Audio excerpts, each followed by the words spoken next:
조선의 국경선을 새로 그은 사람이 있습니다. 그 사람은 장군이 아니라 문관이었습니다. 붓을 들던 사람이 칼을 잡았습니다. 그리고 10년을 북쪽 끝에서 버텼습니다. 구독과 좋아요는 정기수에게 큰 힘이 됩니다. 조선 초기 한반도의 북쪽 국경은 지금과 달랐습니다. 오늘날 우리가 알고 있는 국경선, 압록강에서 두만강까지 이어지는 그 선은 조선이 건국될 때부터 있었던 것이 아닙니다. 고려 말까지만 해도 한반도의 동북쪽, 지금의 함경도 지역 상당 부분은 국경이 불분명한 곳이었습니다. 그곳에는 여진족이 살고 있었습니다. 여진족은 만주와 한반도 북부에 걸쳐 살던 유목민이었습니다. 고정된 나라를 세우지 않고 부족 단위로 이동하며 살았습니다. 이들은 때로는 조선의 조공을 바치기도 했고 때로는 조선의 북쪽 마을을 약탈하기도 했습니다. 한 부족이 순종하면 다른 부족이 반기를 들었고 겨울이 되어 식량이 부족해지면 강을 건너 조선의 마을을 습격하는 일이 반복되었습니다. 문제는 이 여진족이 수시로 조선의 북쪽 마을을 침범하여 곡식을 빼앗고 사람을 죽이고 가축을 끌고 갔다는 것입니다. 조선은 건국 초부터 이 문제에 시달렸습니다. 태조 이성계 자신이 동북면의 무장이었기 때문에 여진족의 위험을 누구보다 잘 알고 있었습니다. 실제로 태조는 여진족 토벌에 참여한 경험이 있었고 함경도 지역에 경원부를 설치하기도 했습니다. 태종 때에도 여진족이 경원 지역을 침범하자 조연이라는 장수를 보내 토벌한 적이 있었습니다. 하지만 이런 대응은 그때그때 수습하는 수준에 불과했습니다. 근본적인 해결책은 아직 나오지 않고 있었습니다. 왕자의 난이며 왕위 계승 문제며 안으로 해결해야 할 일이 너무 많았기 때문입니다. 세종이 즉위한 뒤에도 이 문제는 계속되었습니다. 여진족은 조선의 변경 마을을 습격했습니다. 함길도 지역의 백성들은 밤이 되면 잠을 잘 수가 없었습니다. 언제 여진족이 들이닥칠지 모르기 때문입니다. 특히 1432년 세종 14년에 건주의 추장 이만주가 이끄는 여진족이 대규모로 조선의 변경을 침범하는 사건이 벌어졌습니다. 이것은 소규모 약탈이 아니었습니다. 조직적인 군사 공격이었습니다. 세종은 이 사건을 계기로 결심했습니다. 더 이상 그때그때 대응하는 것으로는 안 된다. 한 번에 근본적으로 북방 문제를 해결하겠다. 세종은 이 문제를 더 이상 방치할 수 없다고 판단했습니다.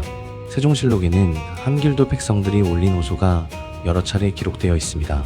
여진족이 마을에 들이닥쳐 곡식을 빼앗고 소아마를 끌고 갔습니다. 저항하는 자는 칼에 베었습니다.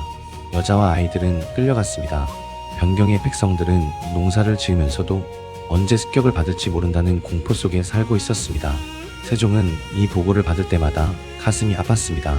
백성이 죽고 여자와 아이가 끌려가는데 왕이 아무것도 하지 않는다면 왕이 무슨 소용이 있는가? 하지만 세종은 무작정 군대를 보내지 않았습니다. 세종의 방식은 언제나 같았습니다. 충분히 준비하고 확실하게 실행하는 것이었습니다. 세종은 과거의 교훈을 먼저 되짚었습니다. 고려시대 윤관 장군이 동북 지역에 구성을 쌓은 일이 있었습니다. 여진족을 몰아내고 산에 성을 쌓아 영토를 넓혔습니다. 하지만 산은 사방이 뚫려 있어 방어가 어려웠고 결국 유지하지 못하고 구성을 돌려줘야 했습니다. 세종은 같은 실수를 반복하지 않으려 했습니다. 산이 아니라 강을 경계로 삼아야 한다. 강은 적이 건너오기 어렵고 방어하는 쪽에서는 한눈에 내려다볼 수 있다. 더구나 강은 겨울에 얼지만 봄이 되면 녹아 다시 흐릅니다. 겨울에 얼음 위로 건너온 적이 있더라도 봄이 되면 그 길은 사라집니다. 산처럼 1년 내내 뚫려 있는 것이 아니었습니다. 그리고 세종은 역사적 정당성도 확보하려 했습니다.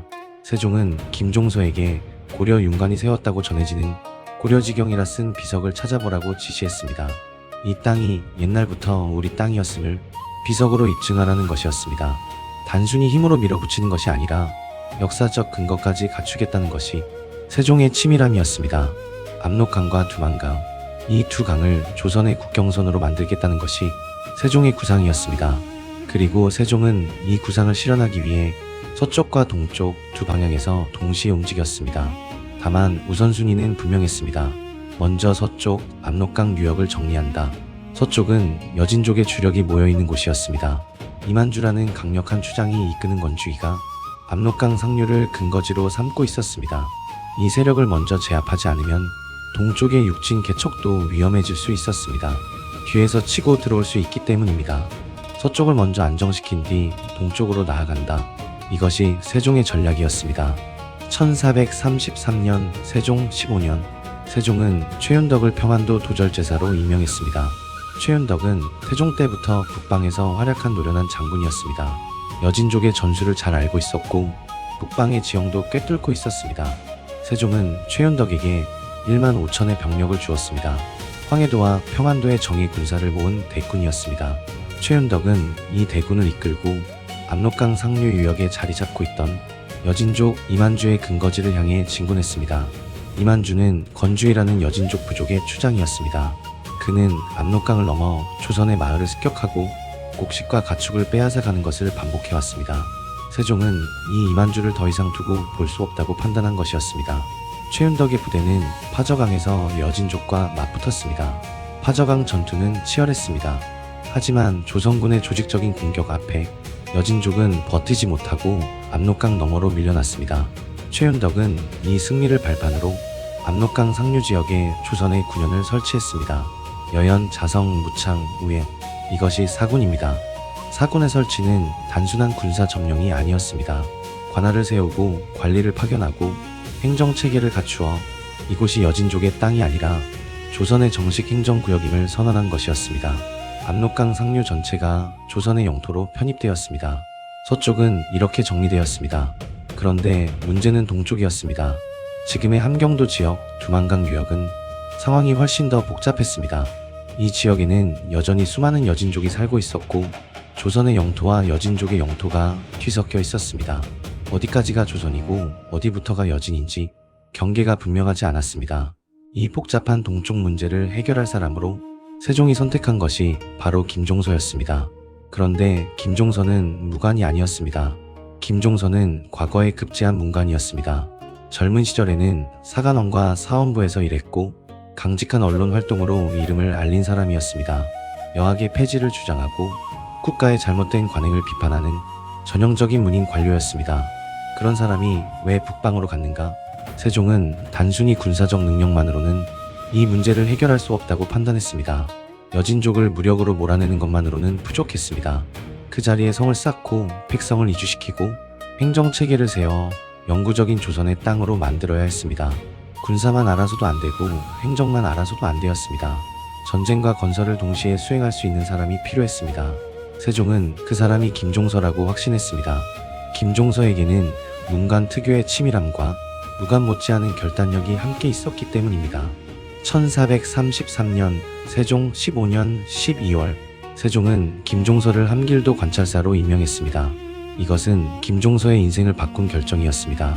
그리고 조선의 역사를 바꾼 결정이기도 했습니다.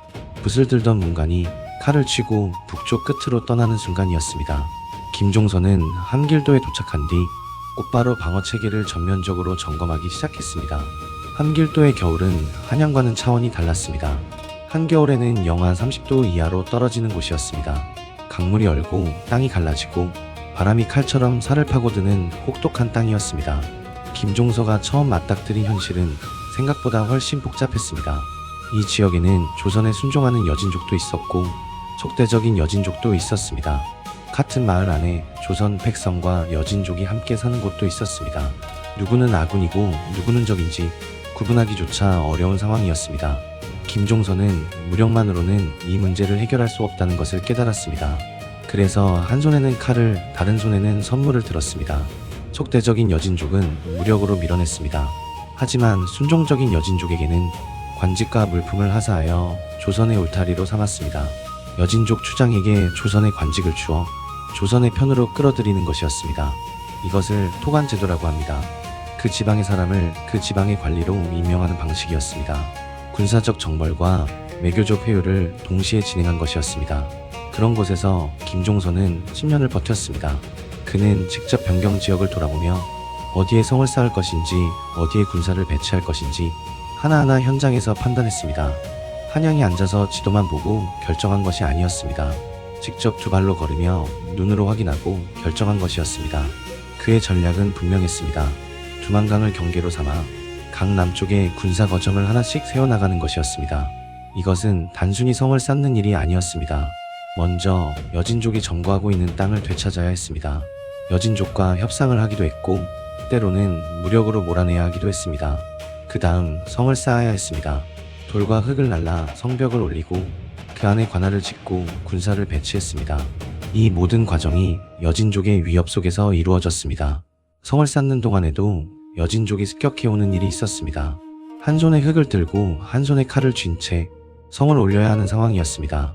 김종서는 이 어려운 과정을 하나씩 밀고 나갔습니다. 먼저 회령을 세웠습니다. 그 다음 종성, 이어서 온성, 경원, 경흥. 1437년 세종 19년에는 김종서가 그때까지의 북방 개척 성과를 정리하여 세종에게 보고를 올렸습니다. 김종서는 이렇게 적었습니다. 일을 빨리 진행하려 하기보다 천천히 그리고 확실하게 진행해야 합니다. 세종은 이 보고에 깊이 공감했습니다.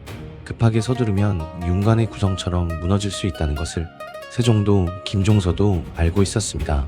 김종서는 1441년 세종 23년에 형조판서에 임명되면서 약 10년간의 함길도 근무를 마치고 한양으로 돌아왔습니다.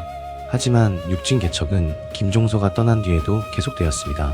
마지막으로 1449년 세종 31년에 부령이 설치되었습니다. 이것이 육진입니다. 회령, 종성, 온성, 경원, 경흥, 부령 두만강을 따라 6개의 군사 거점을 만들어 동북방의 방어선을 완성한 것이었습니다. 하지만 이 길은 결코 순탄하지 않았습니다. 김종서가 함길도에서 보낸 세월은 고독한 싸움이었습니다. 겨울이면 두만강이 얼었습니다. 강이 얼면 여진족이 얼음 위를 걸어서 넘어왔습니다. 성을 쌓고 있는 중에도 습격이 일어났습니다. 김종서는 하루도 긴장을 풀 수 없었습니다. 그뿐이 아니었습니다. 한양의 조정에서는 북방 개척에 반대하는 목소리가 적지 않았습니다. 멀고 추운 땅에 왜 그렇게 많은 돈과 군사를 쏟아붓느냐? 여진족은 어차피 떠돌이인데 굳이 저 먼 곳까지 나갈 필요가 있느냐? 차라리 그 돈으로 한양의 성벽을 더 높이 쌓는 것이 낫지 않느냐? 이런 반대가 끊이지 않았습니다. 어떤 신하들은 사군 육진을 포기하고 군사를 철수시키자고까지 주장했습니다. 먼 변경의 일보다 눈앞의 조정 정치가 더 중요하다고 생각한 것이었습니다. 심지어 박후문이라는 사람이 김종서가 여진족을 너무 거칠게 다루어 오히려 관계를 악화시키고 있다고 참소하기까지 했습니다. 박후문은 최윤덕이 청거한 적이 있는 인물이었기에 그의 말은 조정에서 상당한 반향을 일으켰습니다. 김종서는 파직 직전까지 몰렸습니다. 그런데 세종은 성급하게 결론을 내리지 않았습니다. 먼저 사실을 조사했습니다. 조사 결과 박후문의 주장은 상당 부분 사실과 다르다는 것이 밝혀졌습니다. 세종은 김종서를 지켜주었습니다. 이것이 세종과 김종서의 관계였습니다. 세종은 한 번 믿은 사람을 끝까지 밀어주었습니다. 김종서가 북쪽에서 버틸 수 있었던 것은 한양에서 세종이 그를 믿고 지지해 주었기 때문이었습니다. 이 둘의 관계는 세종과 장영실의 관계와도 닮아 있습니다. 세종은 사람을 볼 줄 아는 왕이었고 한 번 본 사람을 끝까지 쓸 줄 아는 왕이었습니다. 그런데 성을 쌓고 진을 설치하는 것만으로는 영토를 지킬 수 없었습니다. 사람이 살아야 땅이 됩니다. 성만 있고 사람이 없으면 그 성은 빈 껍데기에 불과합니다. 세종은 이것을 알고 있었습니다. 그래서 세종은 3인 정책을 실시했습니다. 3인 정책이란 남쪽 지방의 백성들을 새로 개척한 북방 지역으로 이주시키는 정책이었습니다. 충청도, 전라도, 경상도의 백성들 중에서 이주할 사람을 선발하여 토지를 나눠주고 세금을 면제해주고 북방에 정착하도록 지원한 것이었습니다. 하지만 이것은 쉬운 일이 아니었습니다. 남쪽에서 태어나 남쪽에서 자란 백성들에게 한겨울 영하 30도까지 내려가는 북방의 땅으로 가라는 것은 사형 선고나 다름없었습니다. 부모님의 산소가 있는 고향을 떠나야 했고 평생 일군 논밭을 벌여야 했습니다. 말도 풍습도 다른 낯선 땅에서 처음부터 다시 시작해야 했습니다. 처음에는 자원자를 모집했습니다. 하지만 자원하는 사람이 턱없이 부족했습니다. 결국 각도에 이주시킬 호수를 정해놓고 관리를 파견하여 선발하는 방식으로 바꿀 수밖에 없었습니다. 어떤 경우에는 죄를 지은 사람을 형벌 대신 북방으로 보내기도 했습니다. 고향을 떠나야 하는 백성들의 고통은 말할 수 없이 컸습니다. 하지만 세종은 이것이 필요하다고 판단했습니다. 밭을 갈고 집을 짓고 아이를 낳아 기르는 사람들이 있어야 그곳이 비로소 조선의 땅이 되는 것입니다. 세종은 3인 정책과 함께 횡성 축조도 추진했습니다. 횡성이란 거점과 거점 사이를 잇는 긴 성벽이었습니다. 산과 강 등 자연 지형을 활용하면서 그 사이사이를 성벽으로 연결하여 여진족이 넘어올 수 없는 방어선을 만든 것이었습니다. 이 공사의 책임자로는 황보인이 임명되었고 횡성 축조는 10년 넘게 세종 4호에까지 계속되었습니다. 고향을 떠난 백성들이 북방에 정착하고 횡성이 완성되면서 사군 육지는 단순한 군사 거점이 아니라 사람이 살고 농사를 짓고 세금을 내는 진정한 의미의 조선 영토가 되었습니다. 이렇게 해서 서쪽에는 사군, 동쪽에는 육진이 설치되었고 압록강에서 두만강까지 이어지는 국경선이 완성되었습니다. 이것이 오늘날 한반도 국경선의 기틀입니다. 우리가 지금 지도에서 보는 한반도 북쪽의 그 선은 세종이 최윤덕과 김종서를 보내어 수십 년에 걸쳐 만들어낸 것이었습니다. 서쪽으로는 압록강, 동쪽으로는 두만강, 이 두 강이 조선과 여진의 경계가 되었고 그 경계가 500년이 넘는 세월을 거쳐 오늘날의 국경선으로 이어진 것입니다. 사군 육진 개척은 한민족 역사상 마지막으로 이루어진 영토 확장이었습니다. 그 이후로 한반도의 영토는 더 이상 넓어지지 않았습니다. 우리가 서 있는 이 땅의 크기는 세종 때 결정된 것입니다. 그런데 여기서 한 가지 알아두어야 할 것이 있습니다. 사군은 세종 4호에 유지가 어려워졌습니다. 여연, 무창, 우회의 세군은 세조 때인 1455년에 폐지되었고 자성군도 1459년에 폐지되었습니다. 너무 먼 곳에 있어 군사를 보내기 어렵고 백성을 정착시키기도 힘들었기 때문입니다. 하지만 이것은 영토를 포기한 것이 아니었습니다. 국경 방어선을 일시적으로 뒤로 물린 것이었고 이후 영조와 정조 때에 이르러 다시 군사 거점으로 재개발되었습니다. 반면 육지는 한 번도 포기되지 않았습니다. 세종의 구상대로 세워진 6개의 진은 조선 500년 내내 동북방의 방어선으로 유지되었습니다. 세종이 두만강을 경계로 삼은 것이 그만큼 현명한 판단이었다는 뜻입니다. 이것은 세종 한 사람의 업적이 아닙니다. 압록강 유역에서 여진족을 몰아낸 최윤덕 장군, 그는 1만 5천의 군사를 이끌고 파저강을 건너 조선의 서북 국경을 확정한 사람이었습니다. 두만강 유역에서 10년을 버틴 김종서, 그는 문간의 몸으로 북방의 혹한을 견디며 6개의 진을 세워 동북 국경을 완성한 사람이었습니다. 그리고 고향을 떠나 북쪽 끝에 정착한 이름 없는 백성들, 그들은 자기가 선택한 것이 아니었습니다. 나라의 명으로 가고 싶지 않은 땅에 가서 살고 싶지 않은 곳에서 살아야 했습니다. 하지만 그 백성들이 뿌린 씨앗이 오늘날 우리가 서 있는 이 땅의 경계를 만든 것입니다. 그 모든 사람들의 땀과 피가 오늘날의 국경선을 만든 것입니다. 김종서는 한양으로 돌아온 뒤 조정에서 중요한 역할을 맡으며 세종의 가장 신뢰받는 신하 중 한 명이 되었습니다. 세종은 김종서를 아꼈습니다. 누구보다 깊이 신뢰했습니다. 북방에서 10년을 버틴 그 강인함, 문관이면서도 무관 못지않은 결단력, 그리고 한 번 맡은 일은 끝까지 해내는 지명. 세종은 말년에 건강이 나빠지면서 어린 세손의 미래를 걱정했습니다. 세종은 김종서를 어린 왕을 보좌할 수 있는 가장 믿음직한 인물로 여겼습니다. 북방에서 10년을 버틴 강인함과 한 번 맡은 일은 끝까지 해내는 충성심을 누구보다 잘 알고 있었기 때문입니다. 김종서는 그 부탁을 받들었습니다. 세종의 마지막 당부를 가슴에 새겼습니다. 하지만 김종서를 기다리고 있던 것은 세종이 상상하지 못했던 또 다른 폭풍이었습니다. 그 이야기는 다음 밤이 아니라 좀 더 뒤에 자세히 들려드리겠습니다. 다음 밤에는 세종이 꽃피운 학문의 황금기 집현전의 이야기를 들려드리겠습니다. 오늘 밤 정기수야화는 여기까지입니다. 구독과 좋아요는 정기수에게 큰 힘이 됩니다. 알림을 켜두는 것도 잊지 마십시오. 안녕히 주무십시오.